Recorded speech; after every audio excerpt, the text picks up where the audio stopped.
তোমরা ছবি তোলো না, তুলে আমার সাইডে সরে আসো, ওরা ছবি পাবে না।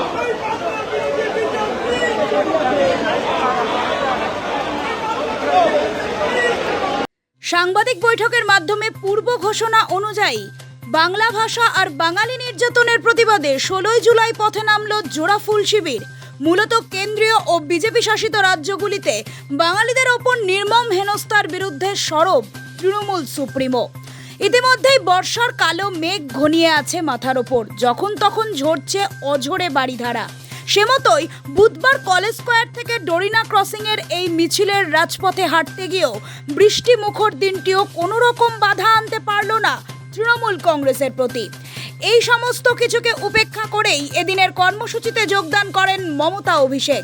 কলেজ স্কোয়ার থেকে ডোরিনা ক্রসিং পর্যন্ত নিরাপত্তার চাদরে মোড়া ছিল চারদিক। তবে কলকাতার পাশাপাশি একই সময় বিভিন্ন জেলায় সুসংগঠিত হয়েছে এই মিছিল।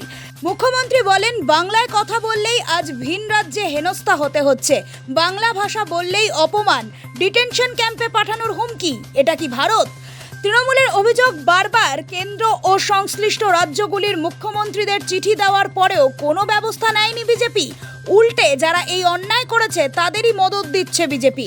প্রসঙ্গত, সম্প্রতি অসমের মুখ্যমন্ত্রী হিমন্ত বিশ্ব শর্মা আদমশুমারি বাঙালিদের প্রসঙ্গে মন্তব্য করেন, নিজেদের মাতৃভাষা যারা বাংলা বলছেন তারাই নাকি বাংলাদেশি।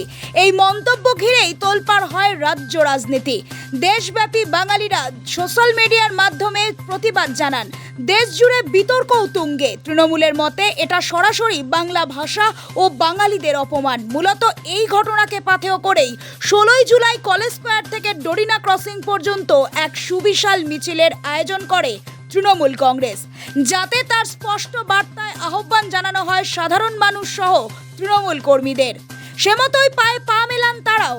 তৃণমূল সুপ্রিমো স্পষ্ট বার্তা জানান, এমন হওয়া অন্যায়, তা কোনোভাবেই বরদাস্ত করবে না তৃণমূল। মূলত এরপরেই ডোরিনা ক্রসিং পর্যন্ত মিছিল টেনে নিয়ে যাওয়ার পর স্পষ্ট বার্তা দেন তৃণমূল সুপ্রিমো।